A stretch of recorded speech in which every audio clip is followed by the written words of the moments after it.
Die, Hittites, die! Hi! I am Ramesses II, so good they named me twice! Hurrah!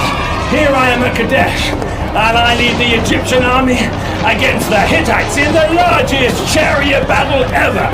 6,000 chariots going at it, and I'm on mine with my bow and arrow, the Egyptian soldier's weapon of choice!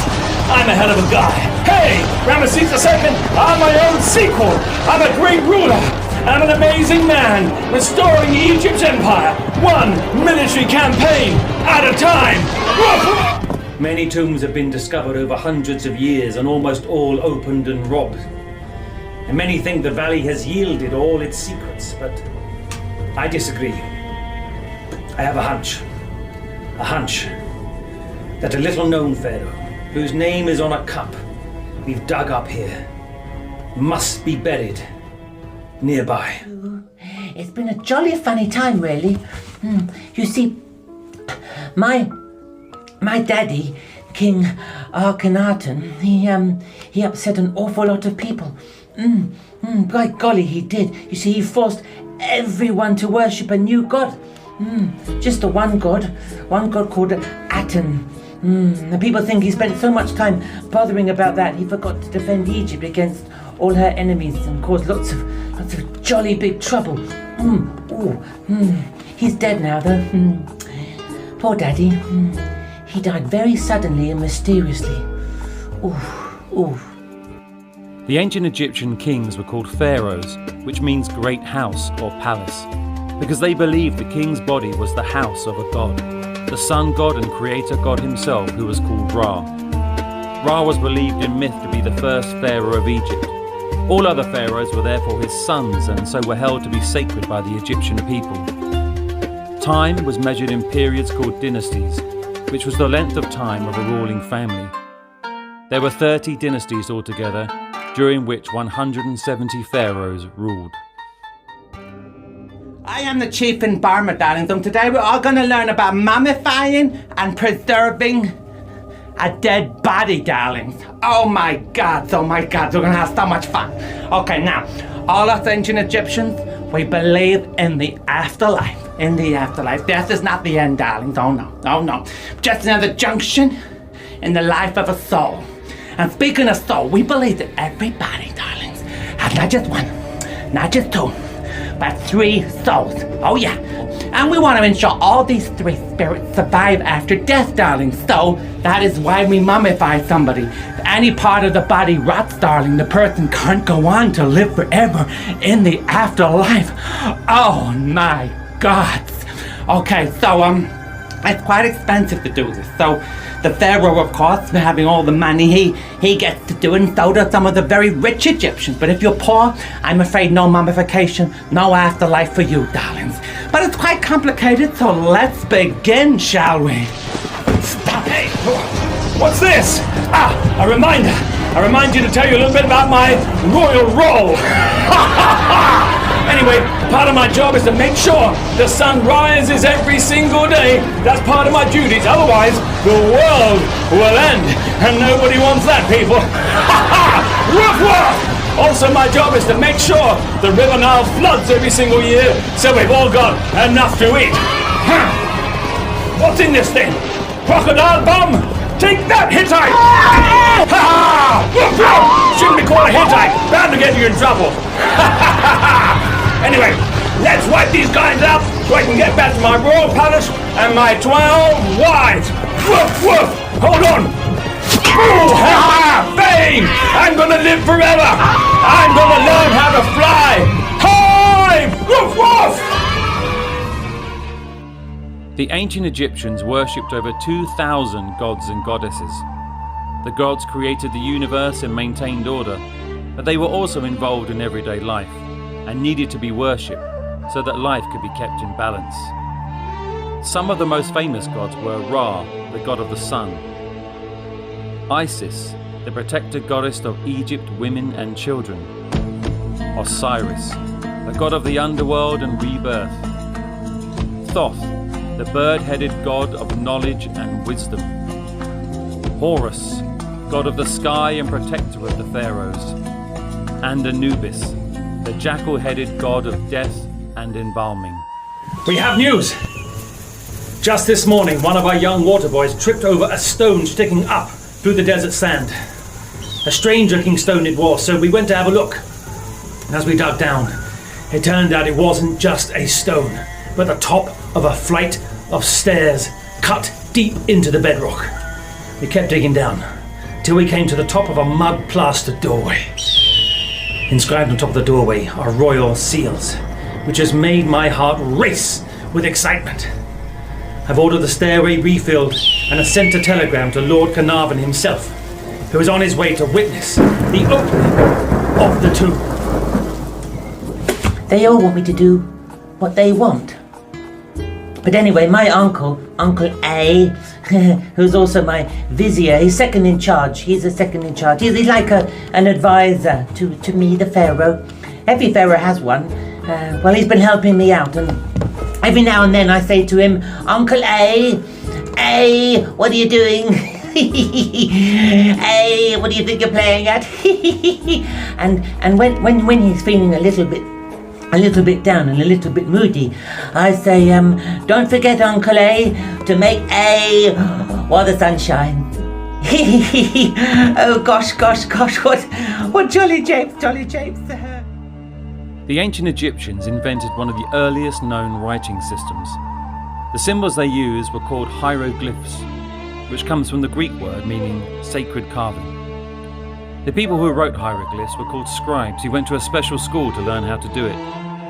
Hieroglyphs included around 700 different signs of objects and animals, and could be written vertically, horizontally, left to right, or right to left. They were carved into clay tablets and onto tombs and monuments, and also written on paper called papyrus, which is where the word paper comes from.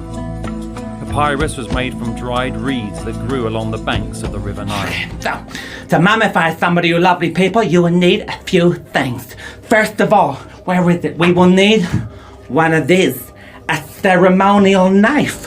Okay, this is a lovely flint knife, very sharp, called a slicer. And we need this to cut through the body and cut through all the fat and all the flesh and all the dirty stuff. Get it all out. This is called a slicer.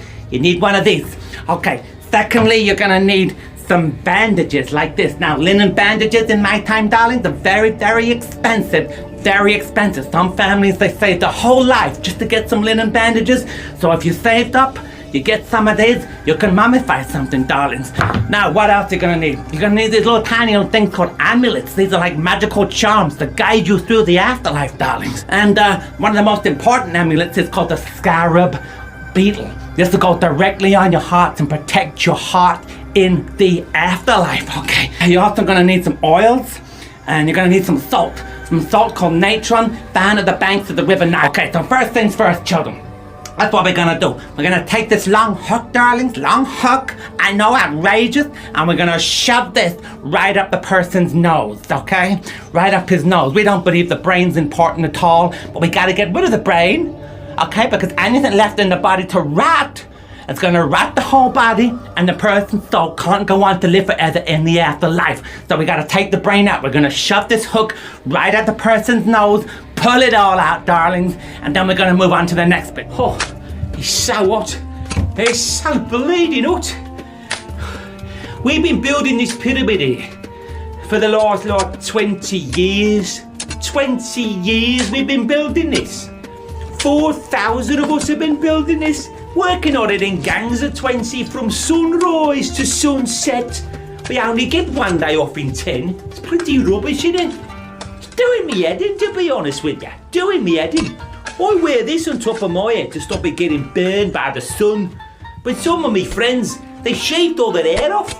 Shaved it all off because all the fleas and the lice and all the nets get in their hair. It's not very nice. So they shave it all off. But I'll keep this on my head, protect me bald head for getting burned by the sun. Anyway, we're building this pyramid for old Pharaoh, Khufu. He's not a very nice man. He's a bit of a heartless ruler, to be honest with you. This will be his everlasting home and keep his spirit alive forever. Good, eh? The River Nile flows for over 4,000 miles from the Mediterranean Sea. Every year in Egypt, the Nile flooded, covering the farmland in up to 2 meters of water. As the waters went down, the land beside the Nile was left covered in a thick, dark, black mud. It is from this black mud that the ancient Egyptians called their country Kemet, which means the Black Land. This gave the farmers rich soil so they could grow their crops, as well as flax to make clothes and papyrus to make paper. Oh yeah, stop doing that. I told you enough already. You're outrageous. Speaking of Mitch, we gotta get on with mummifying this chap here. So, I've been busy. The last time I left you, I was taking the brain out over here. So here's the brain. We removed it over here. Have a look at that lovely brain. We can get rid of that, darlings. Oh, it's gone, darlings. Now, a few other things we gotta take out. We gotta take out a few other things. Now, we don't believe the brain is important at all. We believe the center of life, love, and intelligence is the heart. So more to the heart later on. We still gotta take out all the dirty, sticky, mucky stuff inside though. So, let's have a look here. The first thing we gotta take out is the intestines. Ugh. So, let's have a little go, shall we? Pull them out one at a time. Whatever you do, people, don't be tempted to start flinging this around. It makes the place a real mess real quick like. So let's get these up. There's the intestines. Now we're going to be taking the intestines and some of the other organs, put them in these jars. These jars called canopic jars. And we're going to wash them all up, going to put them in there, preserve them, and these will go with the mummy. So what other things we got to do? We're going to take the slicer again. I've already made a start for you over here. We're going to take out the lungs. So let's take the lung out. One lung over here. There's one lung there. That's good, darling. Then we're gonna take two. We got two lungs. Let's take the other one out there. Another lung over there. Very, very good, darling. Now we're also gonna take the liver out. Let's take the liver. There's your liver. Very, very big liver. We're gonna take the liver out over there. Very, very good. And we're also, well, I gotta take the eyes out later on. I don't like taking off the eyes. We don't see eye to eye. Oh, I'm outrageous, darlings. I'm outrageous. Here's some eyes out that I took out earlier. Nice. So, what else we got to do? Well, we're going to embalm all those organs in the canopic jars, but we got to remove the heart, darling, the heart. So, very important. Take the slicer, dig in, let's get back inside, and let's doing the heart. Egyptians believed that when you died, you had to pass through the dangerous and perilous underworld called the Duat, facing poisonous snakes and fiery pits, but by reading the correct spells from the Book of the Dead, these could be overcome. If overcome, you would then reach the gates of the fields of Yaru, the Egyptian afterlife. But first, you had to pass a final test in the Hall of the Two Truths at the weighing of the heart ceremony. Your heart would be weighed on a giant set of scales against the feather of truth, which held all the lies and bad deeds of your past life. Gods would oversee and decide the result of the weighing, and if your heart is lighter than the feather, then you went through the gates and were reborn in the afterlife. But if your heart failed, it would be eaten by a monster called Ammit the Devourer of Souls, and you were lost and destroyed forever. Anyway, Uncle A, he has been very kind to me, and he's been advising me and helping me undo all the work that silly old Daddy did. Yes, which leads me to live a quieter life, and going hunting, which I love to do. I love to hunt, and getting to know my half sister, who I'm going to marry when I'm 13. I know. What shapes? Oh, golly. Hi, me again, Ramesses II. Did you miss me? Ha ha! Now, here I am at the Jubilee Festival, the Hebset Festival, a festival held every 30 years, a festival held in my honor. Any pharaoh who reaches 30 years of a reign has a Hebset Festival. And now it is my time, me, Ramesses the Great. Now, the Hebset Festivals are held in my honor to rejuvenate a pharaoh's strength and their health, and celebrate the continued success and rule as if I need it. Ha ha! Anyway, I've got to prove how fit I am by running a ritual race alongside a bull. I know, right? Okay, this is the Apis bull. This is a divine bull, and it's the symbol of our capital city, Memphis. How you doing, bull? Bull's a little bit moody. Anyway, no pyramids to die in or palaces to live in for me. I'm just your ordinary, everyday Egyptian, and so I'm very poor. You see, very, very poor. I live in a small brick mud house. And I am living from farming the land 8 months of the year I farm the land and I work on a bit of land owned by one of the rich nobles. And in return, me and me family, we get a place to live and a little bit of food to eat. I've only got the one wife. She's enough, let me tell you. May the gods bless you, love. But you can have as many wives as you like in Egypt. But you have to be able to keep them in comfort, though, and I can't afford to do that, no way. But I've got 6 kids, though. 6 kids, all, and a cat. Good cat. Most families have a cat as a pet, as we believe it brings the household good luck. And I need a bit of luck, let me tell you. So I work farming the land most of the year, and then when the River Nile floods, that's when me and the rest of the workers are straight back onto pyramid duty. So it never stops, never stops. It's an hard life, I can tell you. It's an hard life. Anyway, cheerio, gotta carry on, gotta crack on. Nice to meet you. Alright, see you later, see you later. Don't burn the top of your head. See ya. By around 2560 BC, work finished on the Great Pyramid in Giza. A tomb for the pharaoh Khufu, it is the largest of all the Egyptian pyramids and stands at over 146 meters tall.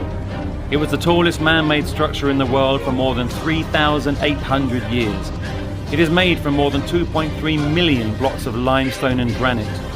The shape of a pyramid is also thought to represent the descending rays of the sun, and when it was completed it was faced with polished reflective white limestone, giving the pyramid a brilliant shining appearance when viewed from far away. Good old Uncle A, hey. He sorted out all the religious problems, as many of the gods' temples have fallen into ruin, so people can worship the old gods again. He sorted the defence of the country. In fact, he's been running most of the country, as Uncle A. Yes. Oh, hang on a minute, I just thought of something. Jolly japes.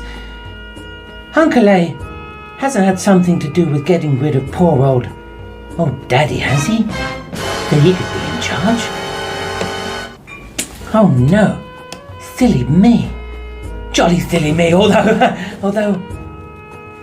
Crumbs. I best be careful, or I'm done for.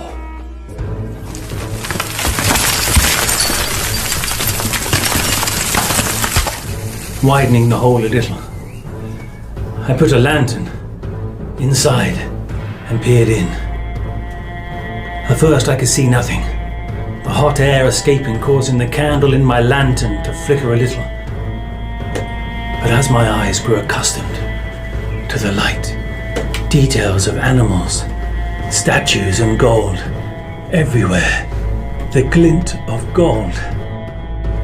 And when Lord Carnarvon, unable to sustain the suspense any longer, inquired anxiously, "Can you see anything?" It was all I could do to get out the words. Yes. Wonderful things. Woof! Anyway, gotta run. Are you ready, Bull? Come on, cheer up, papers. What you gonna do about it? Woof! In 30 BC, the last pharaoh died, when Queen Cleopatra killed herself following defeat by the Roman army. After thousands of years, the time of ancient Egypt would come to an end, as Egypt became part of the mighty Roman Empire.